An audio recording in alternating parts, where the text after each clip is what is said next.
예수님은 나에게 어떤 분이신가 하는 제목으로 말씀을 증거하려고 합니다. 한 1년 동안 사도행전 말씀으로 우리 교회가 이제 출발한 지가 얼마 되지 않잖아요. 사도행전은 하나님 나라를 세워가는 말씀이지만 또 그 전도를 해서 교회를 세워가는 이야기이기도 하잖아요. 그래서 우리 교회가 어떤 방향으로 가야 하고 어떤 꿈을 꾸고 또 하나님의 인도하심을 어떻게 받아야 하는지 주로 교회를 세워가는 말씀을 통해서 여러 차례 같이 우리가 말씀을 듣고 기도하고 하였습니다. 올해는 마태복음 말씀을 통해서 이 마태복음이 원래요 교육하기에 가장 좋은 복음서다 이런 설명이 있습니다. 그래서 우리가 모세오경 하잖아요. 5권에서 창세기, 출애굽기, 레위기, 신명기, 민수기 뭐 이렇게 하는데 이 마태복음이요 그 모세오경 구조를 따라서 5개의 설교 뭉치로 이렇게 되어 있어요. 설교하고 실천하고 설교하고 실천 이런 식으로 그렇게 모세오경 구조를 따라서 누구든지 신앙의 기초를 세워가는데 많이 이게 쉽게 이해하고 도움이 되는 말씀이다. 제가 거기서 힌트를 얻어서 올해는 우리가 이 마태복음 말씀 통해서 우리의 믿음의 기초를 단단히 세우고 좀 성장할 수 있는 말씀 나눔이 되면 좋겠다 기도하는 가운데 그래서 오늘 마태복음 말씀으로 증거하려고 합니다. 우리가 살아갈 때 사람과 사람 사이 이제 관계 즉 이런 거리가 있잖아요. 가까울 때도 있고 멀 때도 있는데 가깝기도 하고 먼 것이 바로 그 사람과 사람 사이라고 그래요. 우리 흔히 이 머리하고 가슴이 가까워요, 멀어요? 여기서 여기. 저는 키가 작으니까 더 가깝겠죠, 그죠? 그런데 실상은 머리로 이성적으로 깨달은 것이 내 마음의 감동으로 이렇게 느끼는 것은 어떻게 돼요? 굉장히 어렵고 시간도 많이 걸려서 한 치밖에 안 되는 한자밖에 안 되는 이 사이가 머리와 감정, 두뇌와 가슴이 굉장히 거리가 멀 때가 있잖아요. 또는 어떤 분들은 이 감성이 풍부하고 하나님의 은혜가 충만해서 눈으로 보고 지각된 것이 바로 감정적으로 이렇게 누가 눈물 흘리면 같이 금방 울어지기도 하고 이런 것처럼요 우리 사람 사이도 가까운 것 같은데도 아주 먼 사이가 있고 먼 것 같은데 가까울 수도 있거든요.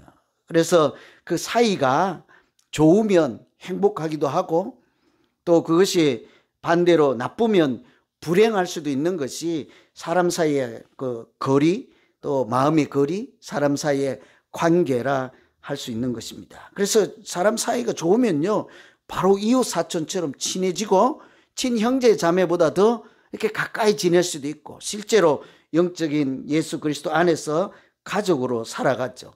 사이가 잘 통하면 이웃인 거예요. 그런데 반대로 안 통하면 어때요? 어제까지 친척처럼 잘 지내다가 오늘은 왼수되기가 쉬운 것도 사실은 사람 사이의 관계 있잖아요. 그죠? 참 가슴이 아플 때가 많아요. 이렇게. 예. 저도 약간 좀 이렇게 차갑게 보이지만 이렇게 마음은 따뜻해요. 저를 뭐 그렇게 조금 그렇게 하지 마세요. 따뜻해요. 그래서 제가 여러분 가운데 우리 공동체 안에서 일어나는 이런 일들 때문에 울 때도 많고 마음이 아플 때도 많아요. 이렇게 사이가 좋다가 어떻게 하루아침에 왼수가 되냐고요. 이게 나는 이해가 안 돼. 아예 처음부터 친하지를 말든지 그냥 아니면 천천히 친해져서 이렇게 조금 슬로우 모션으로 가까이 가든지 가까이 갈 때는 훅 가가지고 원수 될 때도 훅 원수 되고 이게 인간 사람 맛이 그렇잖아요. 이게 세상 살이만 그러면 괜찮은데 제가 여기서 뭐 거론할 이유도 없는데 우리 믿음 생활도 비슷해요. 우리 믿음 생활도 교회 공동체 안에서 우리 성도들 사이에 그 마음의 거리 여러 가지 믿음 생활하는 거리가 가까우면 신앙생활이 행복해요. 그냥 반대로 그것이 잘 안 되고 이렇게 좀 매끄럽지 못하고 하면 우리가 이 교회 안에서 천국을 경험하다가도 같은 교회인데 뭐래요? 이 교회는 꼭 지옥 같다라고 할 수도 있거든요.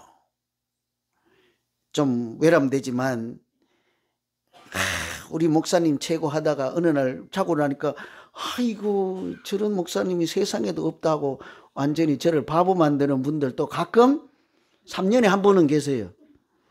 우리 교회 아직 3년 안 됐으니까 아직은 없는데 자기들끼리도 그렇고 이래요. 믿는 생활도 제가 사실은 노골적으로 얘기하려다 좀 참았어요. 여러분하고 저하고 사이가 좋으면요 우리 목사님 설교 최고해.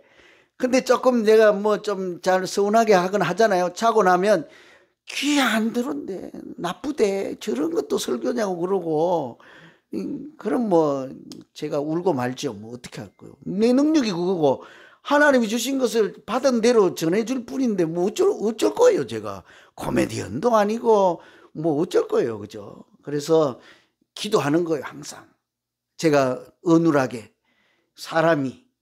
사람의 입을 통해 전해져도 듣는 것은 여러분의 심령이요. 여러분의 마음이니까 하나님 귀 좀 열어주시고 아 해도 알아듣게 하시고 사람의 말도 하나님의 뜻이 내 마음에 울릴 수 있게 해 주십시오 하고 전하는 자나 듣는 자가 기도 가운데 듣는 것이지 않겠습니까? 그러니까 믿음 생활에도요. 그래서 관계 이런 사이가 아주 중요해요. 그런데 우리가 이렇게 행복하게 믿음 생활을 하려면요. 하나님과의 관계가 우선은 좋아야 사람들하고도 관계가 좋고 믿음 생활도 행복하게 될 수 있어요. 여러분 하나님과 관계를 바로 잘 세우려면 어떻게 해야 돼요? 오늘 마태복음 1장에서 주시는 말씀처럼요. 먼저 예수 그리스도를 잘 알아야 우리가 하나님을 제대로 잘 경외하고 섬기고 믿음 생활도 행복하게 할 수 있는 거예요. 왜 그런 거 하니 누구든지 다른 길이 없대잖아요. 예수 외에 다른 길이 없대잖아요. 구원을 얻을 만한 다른 길이 없다 해요.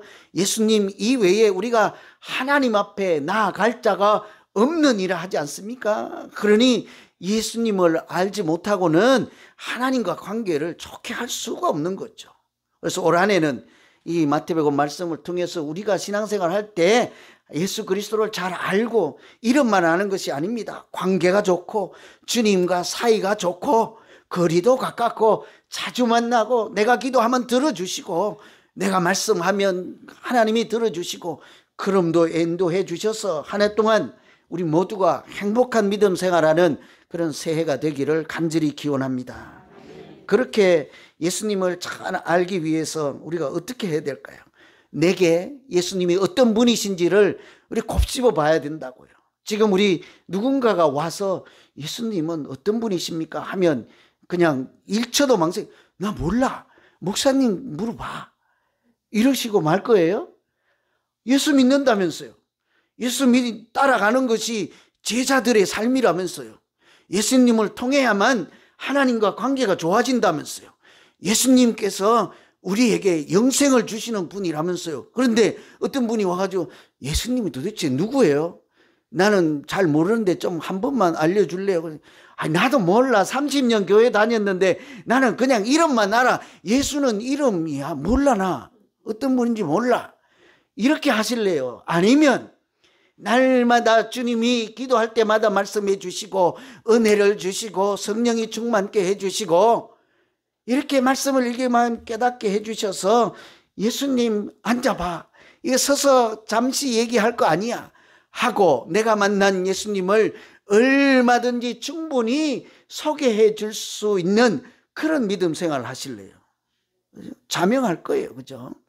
우리가 만난 예수님, 제가 들어도 있잖아요. 감동적인 사연들이 우리 성도님들 사이에 얼마나 많은지 아세요? 제가 여기 얼굴 보면요. 다 알아요. 그분이 만난 예수님. 아주 감동적. 제가 수요일이나 아니면 토요일 날 새벽에 한 분씩 세워보고 싶어. 그런 분들만 또 내일 교회 안 나올라 또 앞에 세운다고 하니까.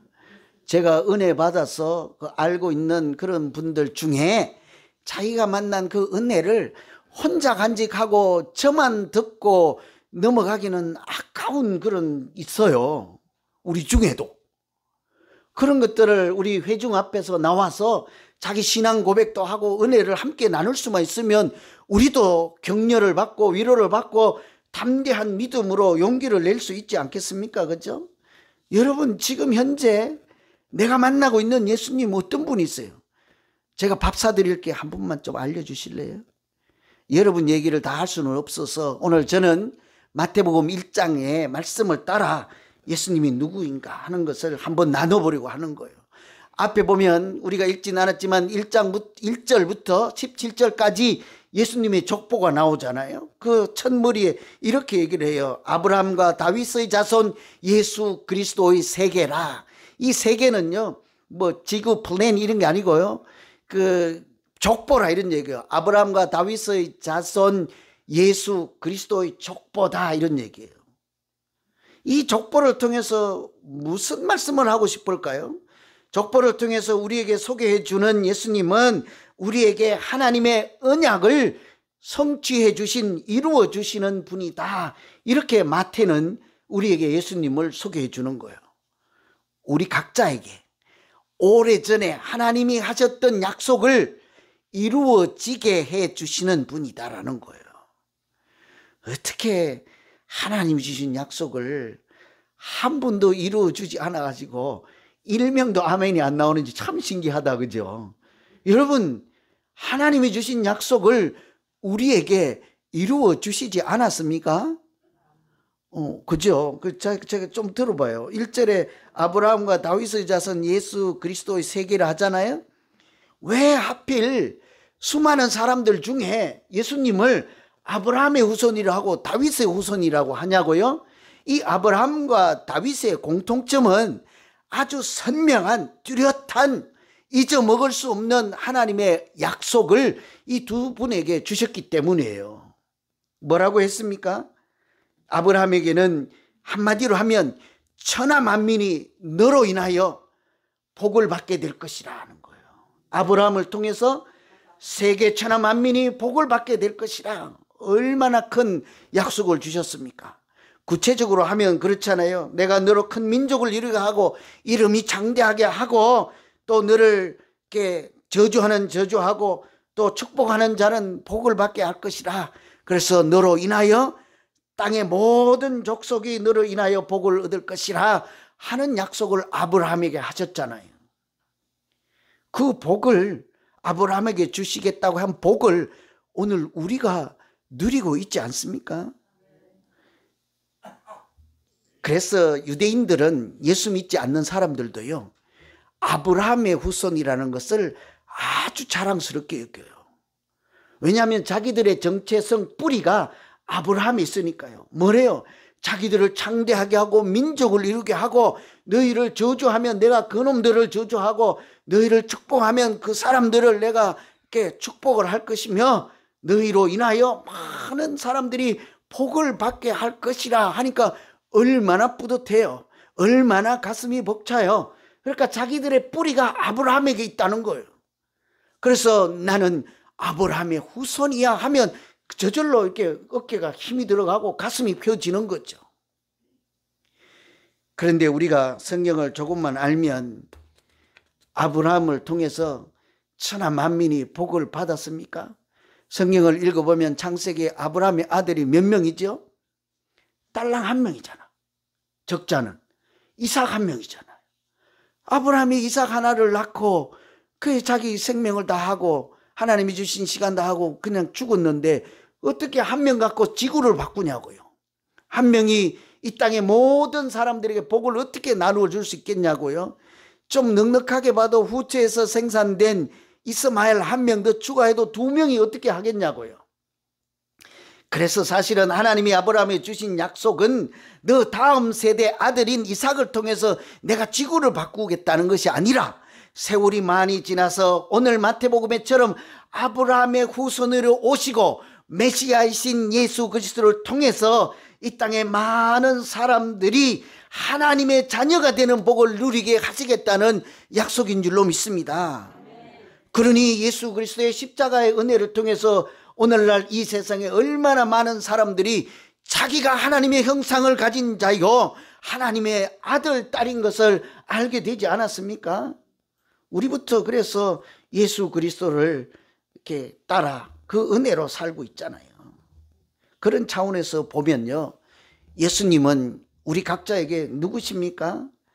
마치 말씀에 보면 믿는 자, 영접하는 자에게 하나님의 자녀가 되는 권세를 주신다고 하는 말씀처럼, 그래서 예수님 때문에 우리가 믿는 자 된 우리가 하나님의 자녀가 되는 권세를 누리고 복을 누리고 있지 않겠습니까? 다윗은 어때요? 다윗의 후손. 왜 다윗이라고 했을까? 다윗의 약속을 한번 생각해 보면 사무엘하 7장에 보면요, 특별하게 나라 얘기를 하죠. 왕 이야기를 합니다. 다윗을 하나님이 부르시고 약속하실 때 네가 왕으로 세운 다음에 이 왕위가 영원히 경고할 것이라 하고 너의 나라가 영원할 것이라 그렇게 했잖아요. 그런데 아시는 대로 다윗이 왕으로 있던 나라는 곧바로 그 아들인 솔로몬 때에 어떻게 됐어요? 남북으로 찢어졌잖아요. 나누어졌잖아요. 좀 더 넉넉하게 봐도 나중에 586년에 바벨론 나라에 의해서 그 나라가 멸망하고 사라졌잖아요. 그런데 어떻게 그 왕자리가 영구하고 또 그 왕위가 하나님이 영원히 지켜주신다고 할 수 있겠습니까? 그렇게 솔로몬이 그렇게 할 것이다라는 게 아니에요. 그 뒤에 히스기야 왕이 이렇게 능력이 있다고 해도 그를 통해서 하시겠다는 것이 아니라, 오늘 1절부터 17절까지 읽지는 않았습니다만 수많은 왕들의 왕을 통해서 오신 메시아이요 만왕의 왕이신 예수 그리스도, 다윗의 후손으로 온 그 예수 그리스도를 통해서 세상 나라, 흥망성쇠하는 있다가도 없어지는 로마와 같은 어떤 그런 나라가 아니라 하나님 나라를 하나님께서 예수 그리스도를 통해서 우리에게 이루어 주시고 그 나라가 영원하도록 인도해 가신다는 약속인 줄로 믿습니다. 이것이 우리에게 주신 복이에요. 그래서 오늘 예수님이 족보를 통해서 소개할 때 어떤 분입니까? 하나님이 아브라함에게도 약속하시고 다윗에게도 약속하셨던 천하 만민이 복을 누리게 했던 그 복을 우리가 천하 만민 중에 해당되는 자요, 우리에게 천국을 누리고 하나님 나라의 상속자라고 하지 않아요?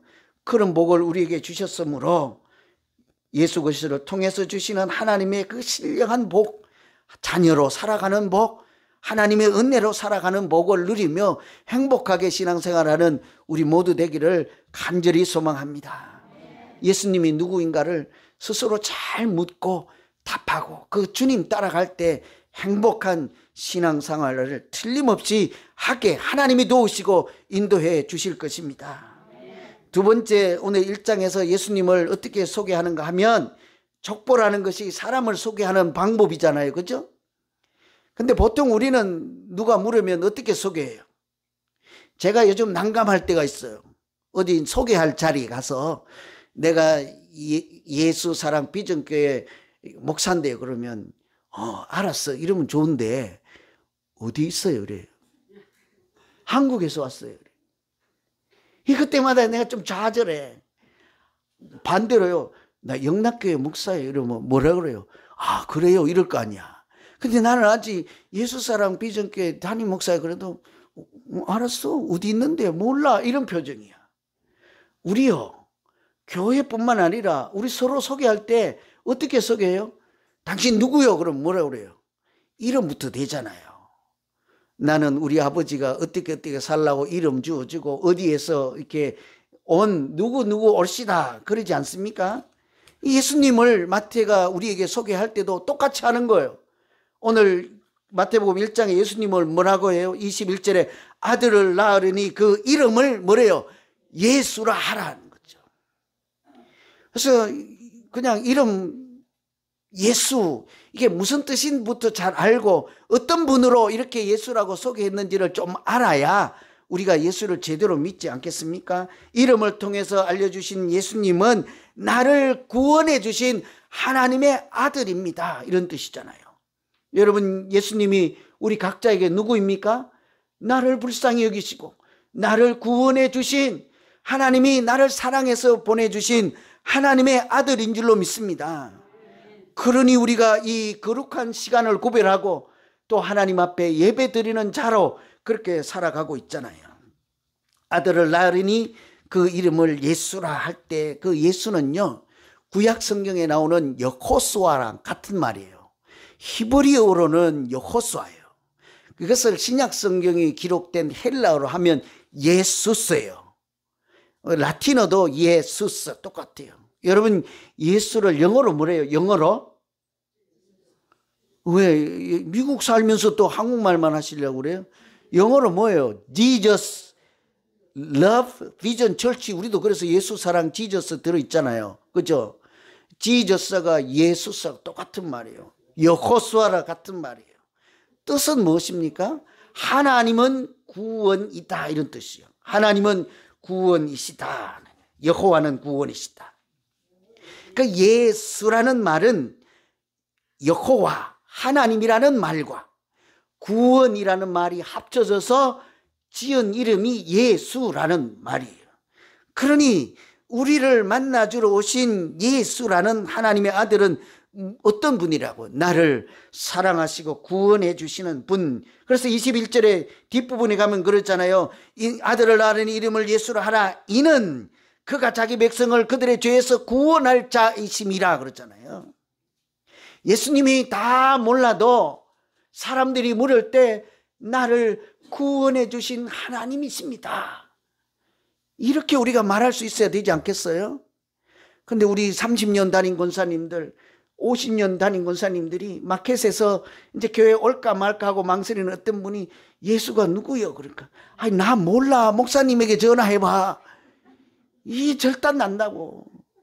이게 믿음 생활을 하면서 나를 구원해 주신 하나님을 그러니까 진실로 만난 일이 없으면 그렇게 말할 수가 없잖아요. 그런데 내가 감격에 차고 눈물 콧물 흘리고 정말 죽을 고비에서 구원받은 일이 있으면요, 예수님이 누구신가요? 그러면 여기 앉아봐. 내가 만난 예수님을 내가 지금 서서 이렇게 말할 수가 없어.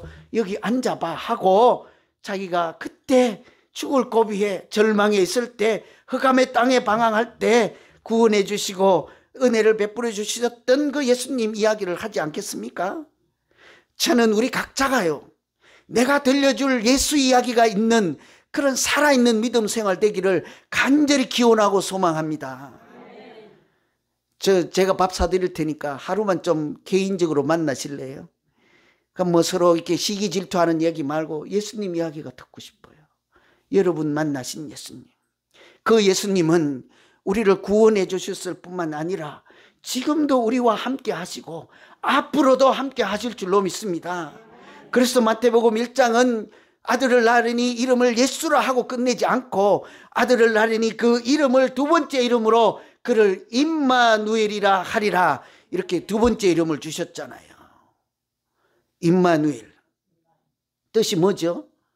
하나님이 우리와 함께 계신다는 거예요. 하나님이 우리와 함께 하신다. 뭐라고 하든지 간에 같은 말이잖아요. 하나님이 저 하늘에만 계시고 이쪽 줄에만 하나님이고 이쪽 줄에는 같이 하지 않는 하나님이지는 않잖아요. 저분에게는 함께 하시고 나와는 함께 하시지 않는 하나님을 우리가 믿지 않잖아요. 우리 각자에게 찾아오시고 각자 한 사람 한 사람 소중하게 그 형편에 그 마음에 그 신앙 고백에 맞게 만나주시고 또 그와 함께 하시는 하나님인 줄로 믿습니다. 그래서요, 마태복음 1장부터 28장 끝까지 처음부터 끝까지 임마누엘, 이 하나님을 아주 강조해요. 1장에서는 그 아들을 낳으니 이름을 예수라 하고 임마누엘, 그가 우리와 함께 하신다고 말씀하시고 28장에 가면 뭐래요? 너희는 모든 족속으로 제자를 삼아 내가 너희에게 분부한 모든 것을 가르치고 지키고 세를 주고, 그리고 뭐래요? 그 뒤에가 세상 끝날까지 내가 너와 함께 하리라 하잖아요. 세상 끝날까지 내가 너희와 함께 하리라 줄이면 뭐예요? 내자로 하면 임마누엘 같은 말이잖아요. 그러니 마태복음 처음부터 끝까지요, 나와 함께 하시는 하나님을 우리에게 소개해 주셔서 그 믿음으로 살게 하시는 용기를 주는 하나님의 말씀이에요. 우리가 그런 하나님 믿어야 하지 않겠습니까? 어둠에서 나를 구원해 주시고 이 험한 세상에서 모든 사람이 나를 모른다 하고, 나같이 작은 교회 다니니까 어디 가서 예수사랑 비전교회 목사예요 그래도 몰라, 이런 세상에서 기죽고 살아가는 우리를, 그렇게 좌절하고 절망하고 기죽고 살아가는 우리조차도 예수님은 나와 함께 하시겠다고 하시고 앞으로도 틀림없이 그렇게 함께해 주실 줄로 믿습니다. 뿐만 아니라 이렇게 모여서 예수사랑 비전교회라는 공동체로 예배드리고 사명을 연약한 중에도 감당해 나갈 때마다 사명 가운데도 틀림없이 도우시고 인도해 주실 것입니다. 이 하나님이 함께 하시는 하나님 있잖아요. 성경에 보면 여러분 생각에는 누가 하나님이 가장 함께해 준 인물 같아요? 성경 중에는 여러 사람들이 있겠지만요, 그거는 보면 요셉이라고 할 수 있어요. 왠고하면 17살쯤 됐을 때 형제들의 시기 질투로 다른 나라에게 팔려가잖아요. 노예로 팔려가지 않습니까?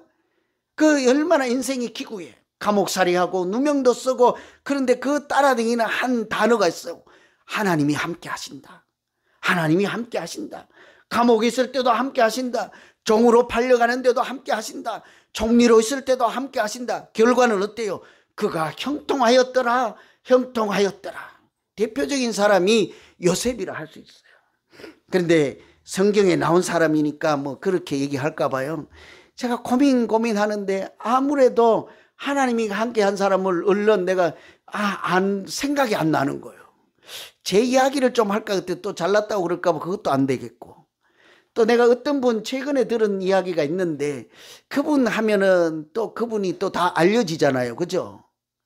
우리 교인 중에 계시지만 그분 이야기하면 또 사생활 또 프라이버시 침해도 될 수 있고 또 물어보지도 못했고, 그래서 초저녁에 일찍 누웠다가 잠이 들었어요. 2시에 깼는데요, 갑자기 하나님이 어떤 사람을 보여준 거예요. 이 사람은 39살에 좀 오래되긴 했습니다. 제가 대학교 때니까 80년대 초니까 39살에 그 당시에 중동에 가서 일하러 많이 갔잖아요. 건설 현장 감독으로 있다가 중장비 사고가 난 거예요. 두 다리가 아주 절단이 난 거예요. 두 다리를 잃어서 피는 나고 이제 죽어가는 거죠. 여러분, 우리가 조금만 잘라도 피 흐르는 것을 막지 않으면 그것 때문에도 죽잖아요. 근데 큰 두 다리가 잘렸으니, 사고가 났으니 피 때문에 과다 치료를 해도 금방 죽지 않겠습니까? 그때 이렇게 얘기를 하는 거예요. 심장 멈추는 소리가 뚝뚝 하면서 내 귀에 들려왔다.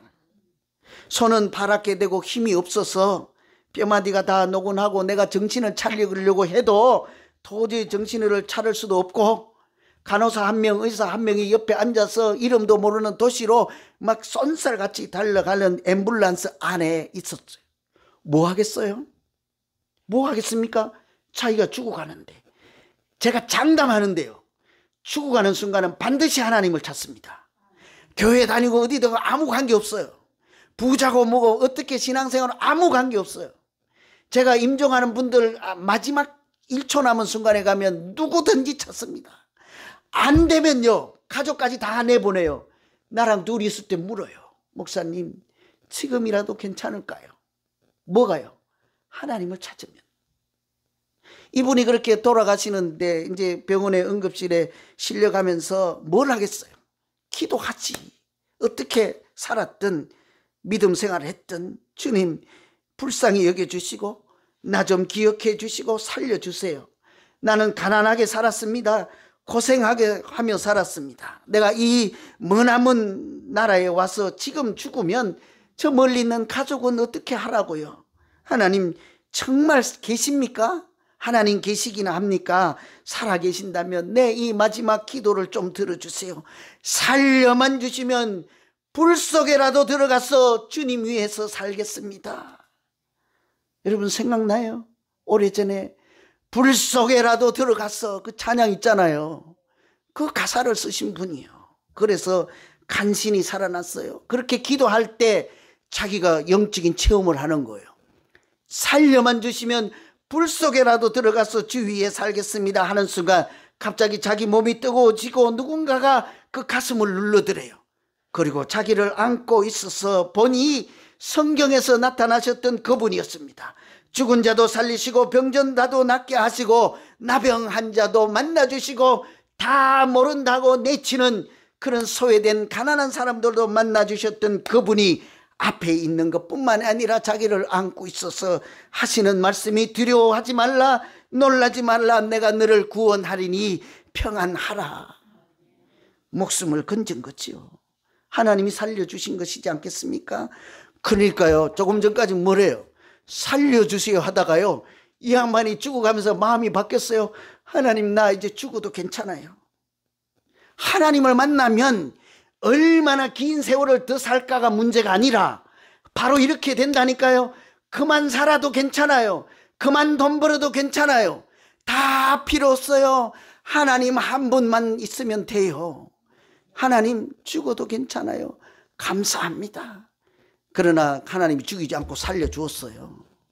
그래서 이분이 그렇게 불 속에라도 들어가서 하나님과 약속을 했으니까 살아남은 다음에 진짜로 두 다리가 없는 사람들을, 자기처럼 그런 고통당하는 사람들을 찾아가면서 복음을 전하고, 그렇게 실제로 선교회를 만드는데 그 이름이 뭔지 아세요? 두 다리 선교회예요. 이렇게 사연을 모르면 뭔 소린지 모르겠잖아요. 우린 이제 다 알아요. 금방 다 알아먹어요. 여러분, 자기 지체를 잃고 그 고통은 우리가 감히 입에 담을 수 없는 고통의 터널을 지났을 거예요. 그러나 예수님을 만나고 예수님을 더 잘 알게 되어서 그 인생은 하나님이 주신 신령한 복을 더 많이 누리고 이 땅의 많은 사람들에게 구원의 생명을 전하는 복 있는 인생을 하나님이 살게 해 주신 줄로 믿습니다. 저는 오늘 그래서 설교 매듭을 짓지 않고, 오래전에 저도 이거 십몇 년을 안 부른 찬송이에요. 불 속에라도 들어가서 이 찬양을 한번 불러보려고 하는데요, 모르시는 분은 그냥 가사만 읽으시고, 오래전에 했던 분들은 따라 하시고, 아니면 기도하시고, 우리 헌금위원들은 이 시간에 그냥 헌금